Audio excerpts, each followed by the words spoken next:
በስመ አብ ወወልድ ወመንፈስ ቅዱስ አሐዱ አምላክ አሜን። 21 ነሐሴ ዕረፍቱ ለአቡነ አብርያኖስ እንደ አቦና።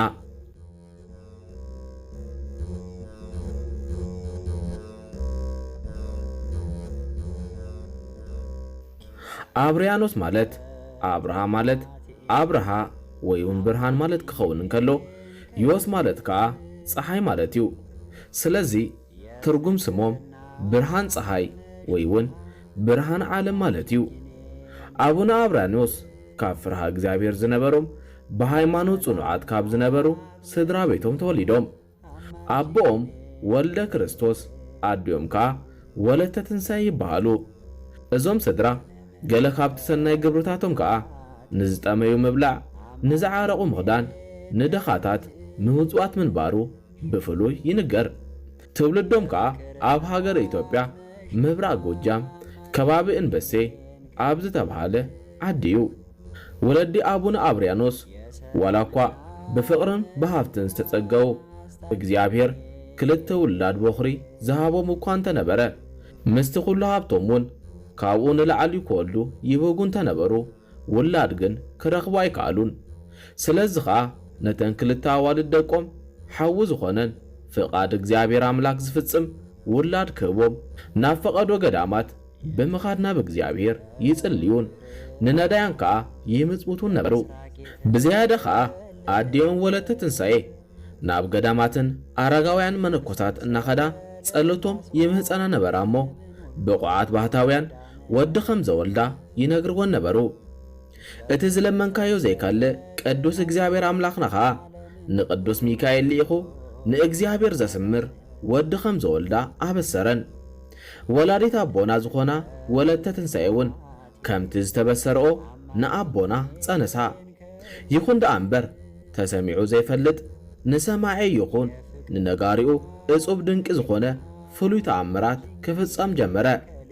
እዚ ኸኣ እቲ ልሙድ ወርሓት ጽንሲ እኳ እንተሓለፈ ኣቦና ካብ ማኅፀን ኣዲኦም ክወፁ ወይ እውን ክውለዱ ፍቓዶም ስለ ዘይነበረ ካብቲ ንቡር ጊዜ ኣዝዮም ኣብ ማኅፀን ኣዲኦም እንከለው ደንጎይዎም።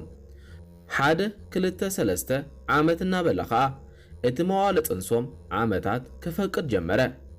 ኣብቲ ዘመን እቲ ሃፄ ሲሲኖስ ዝተባሃለ ንጉስ ኣብ ዘመነ ወራይ መሓመድ ግራኝ ንኣቦኡ ክሕግዙ ንዝመፁ ወተሃደራት ፖርቹጋል ተጸጊኦም ምስኦም ዝኣተዉ ሰበኽቲ ካቶሊካውያን ተመሓዝዩ ስለ ብዙሕ ረብሓታት ሃይማኖቱ ናብ ካቶሊክ ዝቐየረሉን ንህዝቢ እውን እምነቱን ስርዓቱን ክቕይር የገድድ ዝነበረሉ ዘመንካ እዩ ነይሩ። ነዚ ከተግብር ከዓ ግዱድ ኣዋጅ ኣወጀ። ብዙሃን በብወገኖም ብፍላይ ከዓ ብካህናትን መነኮሳትን ዝምርሑ ገባራት ሓረስቶት ወልዲ ዋህድ እትብል ጥንታዊት ሃይማኖት ኣቦታትና ኣይንልውጥን ብምባል ትእዛዙ ስለ ዝነጸግዎ መከራ ኣጽንዓሎም። ምኽሪ ኣቦ ምስ መዓብዩ ከዓ ብዙሃን ስለ ሃይማኖቶም ዝተሰድሉን ሰማዕትነት ዝተቐበሉ ጊዜ እዩ ነይሩ። እዚ ንስጥሮስ ዝዘርኦ ሊዮን ዘብቆሎ ብናይ ቅዱስ ዲዮስቆሪዮስ ከዓ ናብ ውግዘት ሰይፍ ዶብ ዝተገብረሉ ፍልልይ ኣብ ዘይቦትኡ ኣብ ሱሲኒዮስ ክፈሪ እኳ ጀሚሩ እንተነበረ ብመርገም ኣቦ ብናይ እግዚአብሔር መቕጻዕቲ ቅድሚ ምምላሱ ብዙሕ ዕንወት ኣኸቲሉ ነይሩ።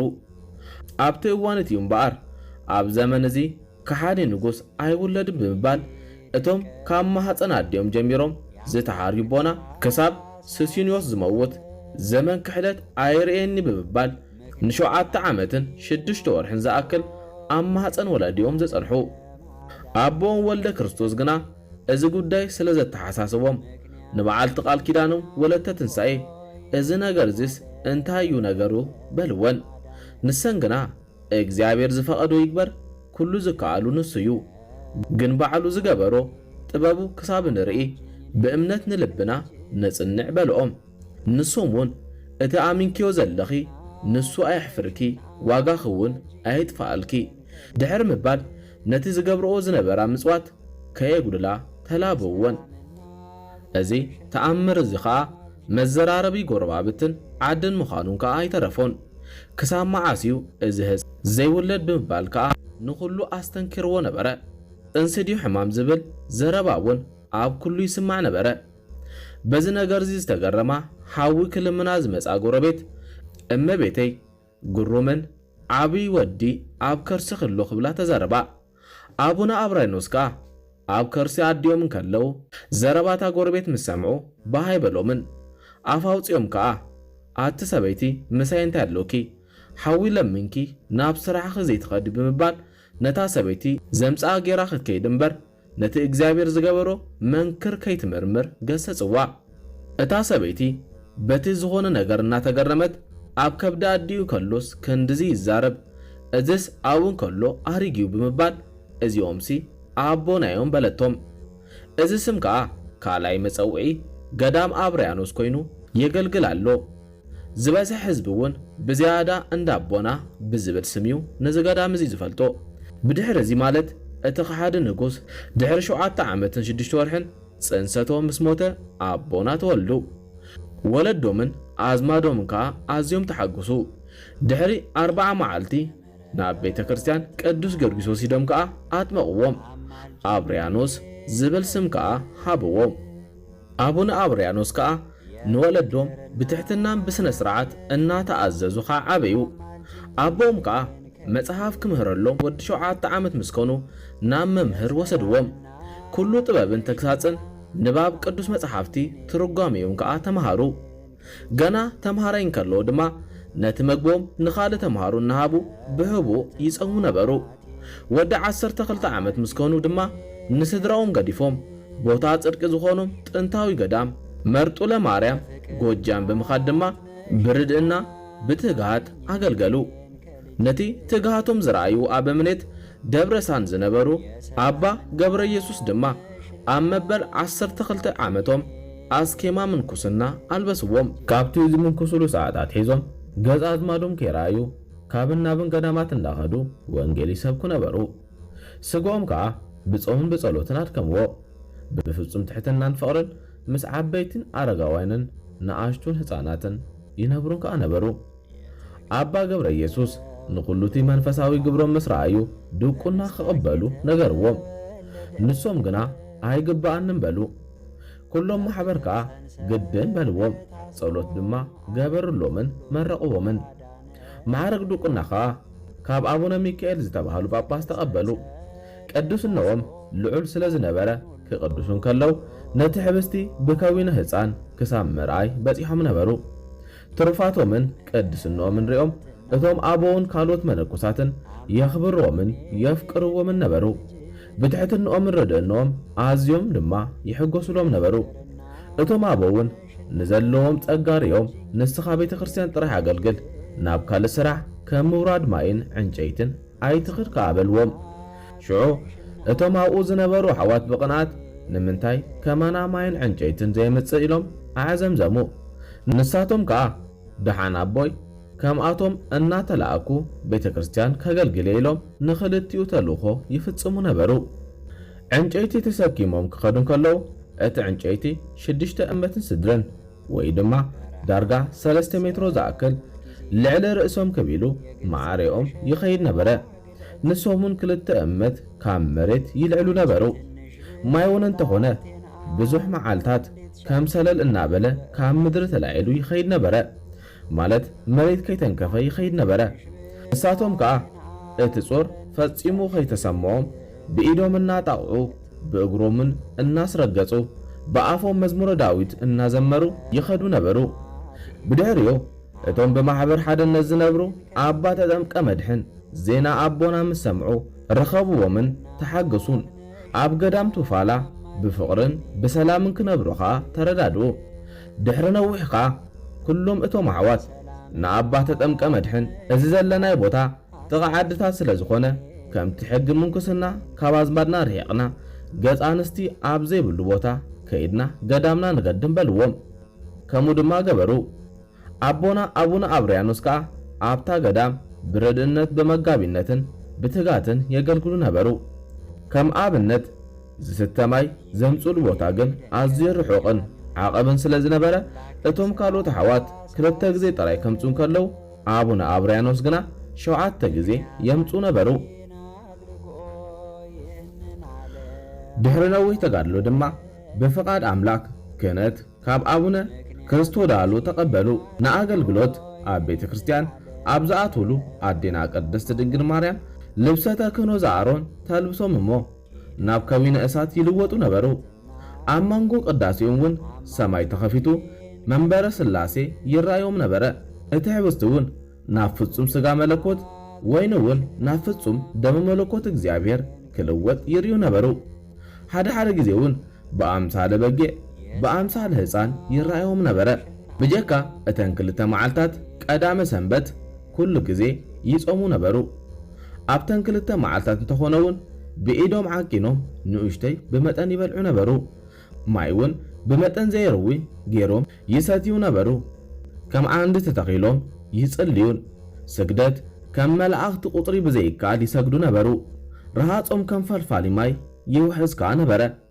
ኣብ ትሕቲ ክዳኖምን ብሓጺን ዝተሰርሐ ዝባላ ጨጉሪ ማቅ ይኽደኑ እሞ ኣይድቅሱን ነበሩ ብደመና ተጻዒኖም ክሳብ 7 ሰማይ ይበጽሑ ኣብ ጽርሐ ኣርያም ኣብ ቅድሚ ኣብን ወልድን መንፈስ ቅዱስን ከዓ ይሰግዱ ነበሩ ምስቶም 24 ካህናተ ሰማይ ኮይኖም ሓቢሮም መዓጥንቲ ሒዞም ክሳብ ምዕጣን በቂዖም ነበሩ ምስቲ ኩሉ ብቃዕቶም ከዓ ምንኩስኖኦም ብዝያዳ እናጸንዑን እናበርትዑን በገልን ብትሩፋትን ከዓ እናዓበዩን መጹ ኣብ ልዕሊ ገሊ ኣብ ልዕሊ ትግሃት እናወሰኹ ንሸውዓተ ዓመት ብጀካ ኣባ ኤዎስጣቴዎስ ዝተባሃሉ ረዳኢ ካልእ ከይርይዎም ብጾምን ብጸሎትን ተወሲኖም ፀሓይን ወርሕን ከይረኣዩ ድሕሪ ምጽናሕ ካብ መዓልታት ሓደ መዓልቲ ግና ቅዱስ ገብርኤል ካብ እግዚአብሔር ተላኢኹ ብምምጻእ ናብ ትግራይ ክኸዱ ስለ ዝነገሮም ብሰረገላ ተጻዒኖም ኣብ ትግራይ ናብ ዝርከብ መደባይ ወይውን በኣታሃመ ግዚ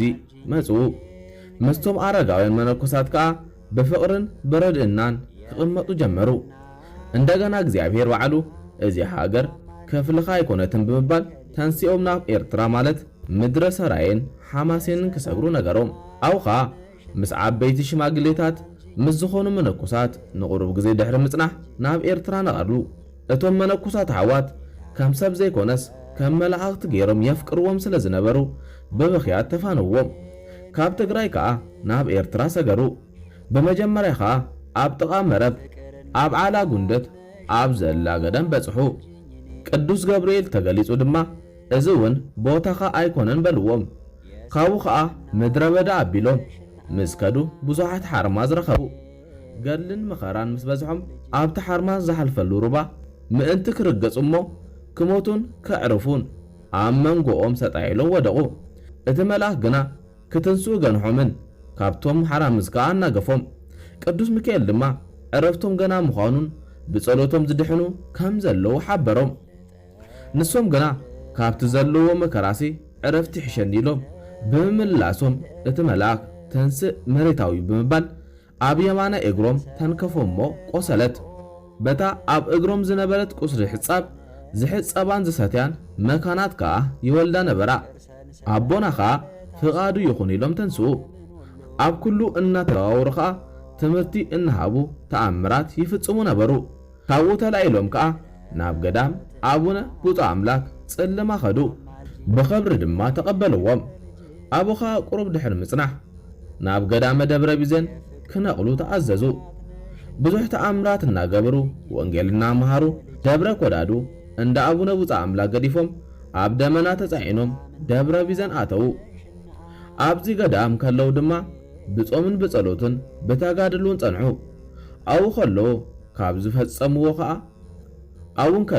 ካብ ዝፈጸምዎ ከዓ ሓደ መዓልቲ ኣብ ጸሎትን ከለው 80 ኣግማል ኣብ ነፍሶ ከፈን 80 ኣጋንንቲ ዝጻዓና ንቅዱሳን ክጻባ ክመጻን ከለዋ ረኣይዎም እሞ ገሰጽዎም ብትምህርተ መስቀል ብምእታብ ከዓ ይተንስእ እግዚአብሔር ወይዘርወ ጸሩ ይጎዩ ጸላቱ ቅድመ ገጹ ኢሎም ምጸለዩ ኣብ ቅድመ ዓይኖም ተሰዊረን ነፊጸን ናብ ጸድፊ ኣተዋ ከምቲ ጎይታናን ኣምላኽና መድኃኒናን ኢየሱስ ክርስቶስ ነቶም ኣጋንንትን ሓሰማታትን ገርገሲኖን ዝገብርዎ ማለት እዩ ንሸውዓተ ወርሒ ዝኣክል ብዓቢ ተጋድሎ ከዓ ኣው ተቐመጡ ብድሕሪውን እግዚአብሔር ንሃገርና ክዘርዋን ወንጌል እናመሃሩ ከዓ ክባረኽዋን ስለ ዝኣዘዞም ናብ ጽልማ ሰላይት ብምኻድ ገዳም መስሪቶም ስርዓት ሰሪዖም ማሕበር አቂሞም መንፈሳዊ ገድሊ ክጋደሉ ጀመሩ።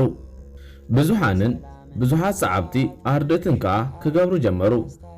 በቲ ኣብ አቡነ ብፁዕ አምላክ ዝረአይዎ ሰብ ዝጀመረ ምትእኽኻብ ብዙሓን ናብኦም ክመጽእ ማሕበር ክኣትውን ጀመሩ።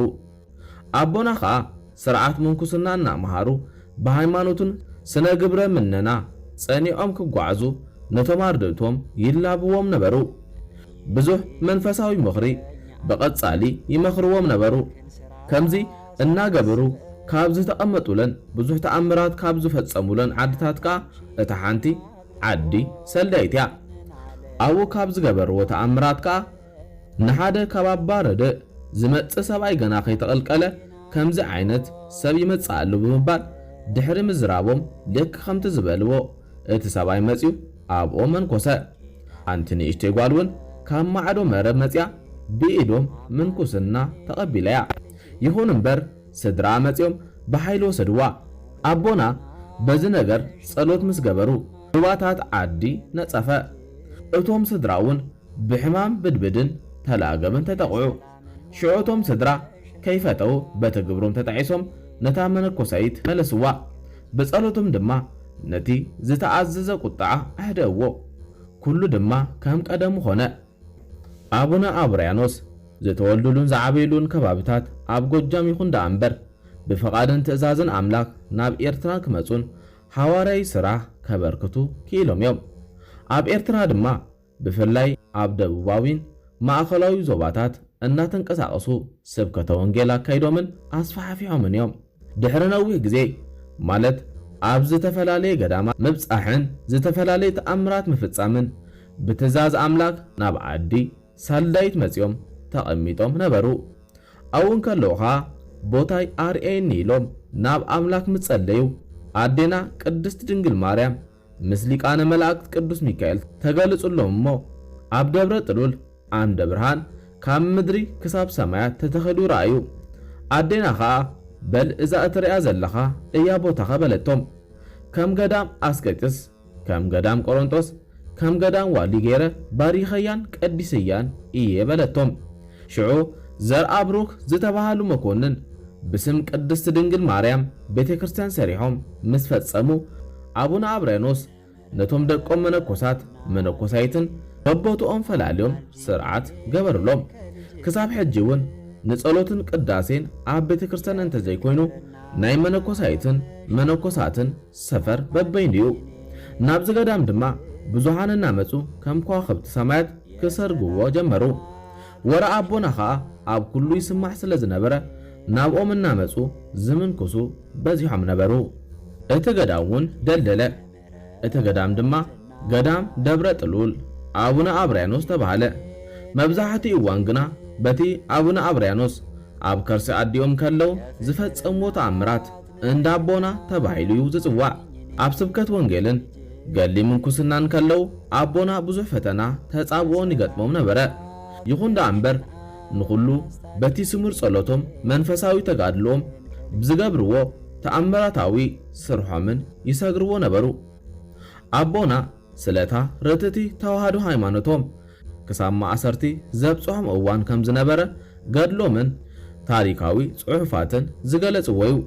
እዚ ከዓ ሓደ እዋን ንጉስ ተክለ ሃይማኖት ዝተባሃለ ንጉስ ኢትዮጵያ በቲ ግዜቲ ሩባ ሰጊሩ ንገዛኢ ሰራይ ዝነበረ ዮሐንስ ንኣቦናን መምሃራንን ሕግን መነኮሳትን ኣባ ለኣኸ ወልድን ኣባ መስዋዕተ ጽዮንን ንኣባ መፍቀሪ ክርስቶስን ከምኡውን ንሑርየ ሰባኺ ኣስሂሩ ክሰደሉ ኣዘዞ። በዚ ትእዛዝ እዚ ከዓ ኣብ ቤት ማእሰርቲ ተመቁሑ። ኣብኡ ኮይኖም ድማ ብትግሃት ናብ ኣምላኾም ይጽልበሩ። ቅዱሳት መላእክቲ እናተገለጹ ድማ የጸናንዕዎም ነበሩ። ክፉእ ከምዘይቀርቦምን ከምቲ ጸላእቶም ዝሓሰብዎ ዘይኮነስ መረብውን ከምዘይሰግሩ ገለጹሎም። እቲ ማእሰርቲ እውን ንጽብቆምን ንደቆም ምስክርነት ክኸውን ምዃኑ ነገሮም። ኮነ ድማ ኣቦና በቲ ከባቢ ህዝቢ ፍቱው ስለ ዝነበሩ እቶም ህዝቢ ብፍላይ ህዝቢ ምራጉዝ ኣቦና ሕሊፍና ኣይንህብን መረውን ኣይነስግሮምን ብምባል ተቃውሞኦም ኣላዓሉ። ኣቦና ስለ ተዋህዶ ሃይማኖት በቶም ዓለውቲ ሃይማኖትን ፈተውቲ ስልጣኖምን መከራ ይበጽሖም ከም ዘሎ ብዝተረድኡ ስለኦም ክሳብ ሞት ክበጽሑ ንሕድሕዶም መሓላ ገበሩ። ዘናገፈሉ ሜላ ድማ ሓሰቡን ምኽሪ ድማ ገበሩን። ነቲ ምኽሪ ድማ ነቲ ገዛኢ ኣካፊሎም እኳ እንተነበሩ ነቲ ምኽሪ እውን ሰሚዑ እንተነበረ ጸኒሑ ምኽሪ ጸላእቶም ሰሚዑ ንንጉስ ፈሪሑ ሓሳቡ ስለ ዝቐየረ ዓብይ ባእስን ውግእ አንጻር ገዛኢ ገበሩ። 30 ዝኾኑ ካብኣቶም ከዓ ኣብቲ ባእሲ ተቐትሉ። ኣቦና ነዚ ነገር እዚ ኣብ ዝሰምዑሉ ግዜ ትሕምርቲ ብምግባር ምብላዕን ምስታይን ኣበዩ። 4 ሱባኤ ምስ ወድኡ ከዓ እቲ ክእሰሩ ዝኣዘዘ ንጉስ ተክለ ሃይማኖት ተቐዝፈ። ብኽብሪ ድማ ካብ ቤት ማእሰርቲ ወፁ። ቅድሚ ናብ ገዳሞም ምምላሶም ድማ ብዙሓን ቦታታት እናበረኹ ምስ ቅዱሳን እናተራኸቡ እግረ መንገዶም ዑደት ኣካየዱ። ዕረፍቶም 2 ዓመት ክተርፈን ከሎ ነቲ ቀደም ካብ ግዜ ህፃንነቱ ካብ ምድረ ደንብያ ትሒዙ ዝተኸተሎም ኣካለ ክርስቶስ ዝተባሃለ ተምሃራዮም ቀዳማይ ወደይ መስቀለይን መንበረይን ሂበካ ኣለኹ በልዎ። ኣባ ኣካለ ክርስቶስ ኣሸንኳይዶ ብህይወትኩም እንከለኹም ብድሕሪኹም እንተኾነውን ኣብ መንበርኩም ክቕመጥ ኣይደፍርን የበሎም። ብትሕትና ዞም ኣቦታት ክንደይ ደስ ክብለካዩ። ንሳቶም ግና እዚ ምናተይ ፍቓድ ዘይኮነስ ብናይ ጎይታ ቃልዩ ዝብል ዘለኹ ምስ በልዎ ሕራይ በሎም። ሽዑ ኣቡነ አብርያኖስ ንብሉ ማሕበር ኣኪቦም ብድሕሪኦም ንኣባ ኣካለ ክርስቶስ ከም ዝሾምዎም ገለጽሎም። ደግሚቲ እግዚአብሔር ዝሃቦም ዕድመ ከም ዝኣኸለ ኣፍለጥዎም። ኣብ መወዳእታ ጎይታ ምስ ቅድስቲ ኣዲኡ ምስ ቅዱሳን መላእክቲ ተዓጂቡ ብምጻእ ከምቲ ንኹሎም ቅዱሳን ዝሃቦም ቃል ኪዳን ንኣቡነ አብርያኖስ እውን ቃል ኪዳን ሃቦም።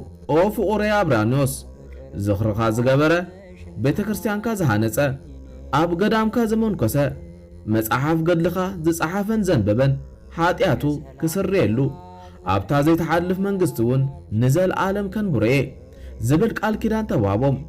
ጎይታ ባዕሉ ስለቲ ሐዋርያዊ ትግሃቶምን ሰማዕትነቶምን ድንግልኖምን በቃሉ 3 ክብሪ ሃቦም። ንእሽቶ ሕማም ከዓ ሓሚሞም ብ21 ነሓሰ ነፍሶም ካብ ስጎኦም ተፈለየት። ነፍሶም ከዓ ብኢድ መላእኽቲ ብኽብሪ ናብቲ ናይ ዘለዓለም ምሕደርያ ኸደት። መቃብሮም ከዓ ኣብ ጥቓቲ ዓብይ ቤተ ክርስቲያን እንዳቦና ንበይኑ ቤተ ክርስቲያን ቅድስቲ ድንግል ማርያም ተሰሪሕሉ ብኽብሪ ተዓቂቡ ይርከብ። ጥቓቲ መቃብሮም ዘለው ቤተ ክርስቲያን ድማ ኣቦና ደው ኢሎም ዝጽልይሉ ከም ዝነበሩ ዝፍለጥ 2 ኣእማን ኣለው። ነዘን ኣእማን ድማ ግብፃውያን ጳጳሳት ስለ ክብሪ ኣቦና ክብሉ ይሳለምዎን ከም ዝነበሩ ይፍለጥ። እዚ ኸ ዜና ገድሊ ኣቡነ አብርያኖስ ካብ ሃገርናን ካብ ሃገር ኢትዮጵያን ሓሊፉ ኣብ ግብፂ በፂሑ ከም ዝነበረ ዝግለጽ እዩ። በረከትን ረድኤትን ምልጃን ጸሎትን ናይ ኣቦና ኣቡነ አብርያኖስ ምስ ኩላትና ህዝበ ክርስቲያን ይኹን። ስብሐት ለእግዚአብሔር ወለወላዲቱ ድንግል ወለመስቀሉ ክቡር አሜን።